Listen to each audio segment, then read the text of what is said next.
If you needed any more evidence that the criminal class and the deep state can effectively control who receives justice or injustice in the American political system, look no further than the recent testimony from IRS whistleblower Gary Shapley, which basically confirmed a lot of what people who are informed already knew. See, folks are like this whistleblower testimony, which basically showed that the DOJ protected Hunter Biden and showed favoritism with him. Many folks think that this is actually something new or something scandalous. It's scandalous, but we have known this since 2019, and people have not been listening, they have not been looking, they have been trusting the mainstream narrative, and they have been believing up until recently that all of this stuff about Hunter Biden and the connections between Biden and favoritism, using nepotistic, positions and all kind of stuff to make your business grow, all this stuff they think has been conspiracies until now. So the Shapley testimony showed us the following things.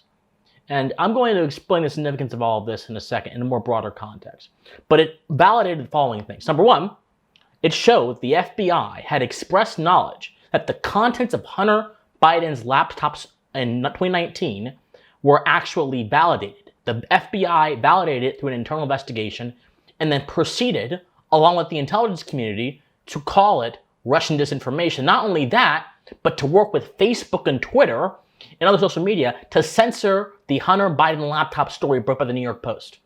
The FBI knew it was true and yet still tried to suppress and censor it.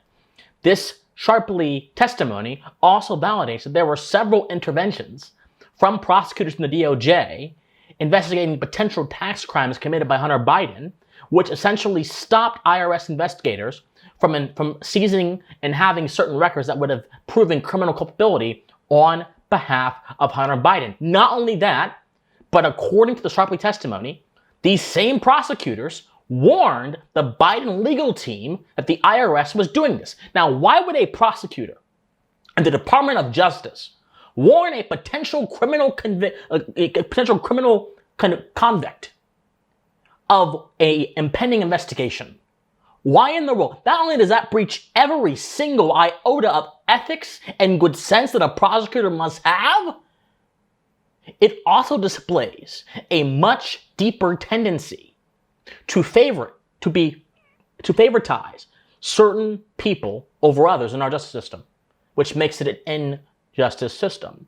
Not only that, but Biden appointees, back in 2014, when they initially investigated Hunter Biden, they were going to basically charge him with tax crimes that could have sent him to prison. But Biden appointees in the DOJ decided to drop those heavier charges and to pursue slap on the wrist plea deals, which allowed Hunter Biden to avoid jail time. Not only that, we know that Joe Biden met with a Chinese client of Hunter Biden and used his status as a political official in America to ensure his son could have a successful deal. Not only that, it gets worse, my friends. The Department of Justice allowed the statute of limitations to expire on several crimes that could have been charged on Hunter Biden. Not only that, but the IRS never learned that the FBI had recovered information on Hunter Biden's laptop relating to his financial crimes. This was a cover-up from the top down. This was a cover-up not only internally in investigating Hunter Biden, but also externally in terms of how the FBI used the media to manufacture consent to push the focus away from Hunter Biden, to suppress stories that had to do with this laptop, which we now know is real, and instead focus it on the Steele dossier and President Trump, which we now know the Steele dossier was a fake news artifact meant to besmear the president. We see just how they played the American public through this psychological operation, they being the deep state. You don't have this level of highly organized, sophisticated cooperation between different branches of the government if there is not something more permanent than just short-term political interest. This is not just short-term political interest. This is a class of people who do have enduring interest in having control over the government. Woodrow Wilson, who was the architect of this, described it as separation of administration and politics, which basically means the people who run the government should not have considerations that have to do with politics, have to do with the Constitution, or have to do with principles, but they should only do with administration. This is a reflection of that philosophy. And that philosophy, that ethos, is the foundation of the deep state. This idea that you can have bureaucrats that run the government without being accountable and without having to care about first principles or moral ideas is precisely what we have seen in this cover-up of Hunter Biden and in the media manipulation which ensued that we now know about through the Twitter files and through other documents and reports from The Intercept. The FBI actively intervened in the media to cover up this story. When are people going to get mad and say this government has gone beyond the pale? When are people going to rise up in righteous conviction and condemn this, and not just condemn this, but work to ensure those who perpetuated this crime against the Republic, this crime against the Constitution, are duly punished in a legal and moral manner? When are people going to demand more of their government? When is the cynicism that I see all the time on the right, that everything is just rigged and everything is lost and civil war is inevitable, when will that attitude go to the wayside and that conviction of 1776 come back and completely and utterly subvert what's going on? When will it happen? Because right now, I'm not seeing it. What I am seeing complete and utter naked corruption get only a furious social media response from certain voices on the right. The left is virtually silent about this. This didn't just start, my friends. And I've done videos about this. I just did a video about how the FBI and the corporate media work together in the past and now to propagandize and manipulate the sentiments of the masses. That video will be in the comment section down below and the description down below if you wish to take a look at it, because it really gives a broader historical backdrop to this past 3, 4, 5 years that we are seeing unfold in this whistleblower testimony. We have to understand the DOJ just didn't start like this. The deep state just didn't start like this. This is the same DOJ, my friends, that has used the principle of mass surveillance provided to them by the Patriot Act to prosecute Americans and to spy on Americans. This is the same DOJ which approved the harassment, intimidation, and in some case murder of activists in the 60s, of New Left activists that the FBI did not like in their COINTELPRO program. I'm not lying to you. Look at the Church Committee hearings. The FBI and the CIA and the DOJ all conspired to wiretap people illegally, to spy on people illegally, and to run psychological warfare against people illegally in the name of protecting national security. This is the same DOJ which presided over a months-long publication of a bogus dossier that was meant to undermine the sitting president at the time, Donald J. Trump. This is the same DOJ which colluded with social media companies to suppress stories unfavorable to the regime. COVID-19 skepticism. They suppressed that. Election skepticism. They suppressed that. Hunter Biden's story. They suppressed that. This is the same DOJ that did all of that.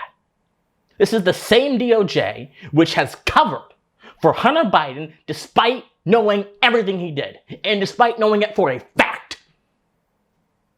This is the same DOJ which violates the Fourth Amendment every single day when they spy on Americans unduly, without a warrant, by getting rubber stamped from the FISA courts. The DOJ is not honest, it's not virtuous. It is rotten to its foundations. The DOJ represents, by its very nature, the mixture of politics and justice. Justice is a higher moral principle by which society exists. It's pre-political. Our politics don't give us justice. Justice first existed in the heart of man, and he accessed it through his ability to reason and being placed in a social context where he has to treat his fellow man fairly by not infringing upon what is his, by not defaming his name, by not killing him, by not defrauding him. That's all the stuff of justice. And the government is supposed to enforce this stuff of justice in a manner that individuals on their own capacity cannot, and yet it has done the exact opposite. It has ran in the opposite direction of first principles and has ran towards political considerations that are based on favoritism, that are based on furthering the power of those in the government as opposed to furthering the principle of justice. It has done the exact opposite of its functions, people.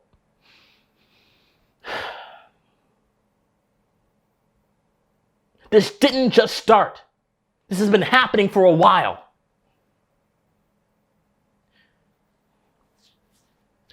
This all goes back. This all goes back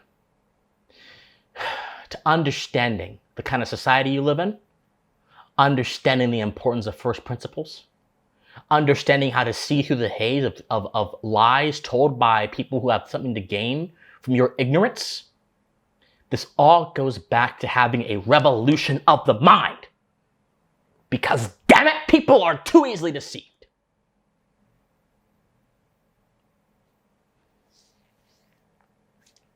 We have to do something, people. Share this video. Comment on this video. There's hope, though. Don't take this so-called black pill. I hate that word, the black pill. Don't take the black pill. There's hope. But that hope is going to be found in a resurgence, a renaissance of knowledge and the appreciation of philosophy, which built our great country. That hope is going to be found in individualism. That hope is going to be found in recognizing the importance of community to a good society. That hope is going to be found in understanding that the Constitution, unlike what Wilson and the progressives tried to say it is not merely a nicety that can be discarded whenever the bureaucrats wish it to be. No, it is a statement of principles that has allowed us to have this paragon of freedom that puts to shame almost every other country, or at least it did until recently, because we're starting to act like totalitarian regimes over recent years. There's hope, but we have to stand up and we have to condemn what is wrong. We have to condemn evil, fight for justice.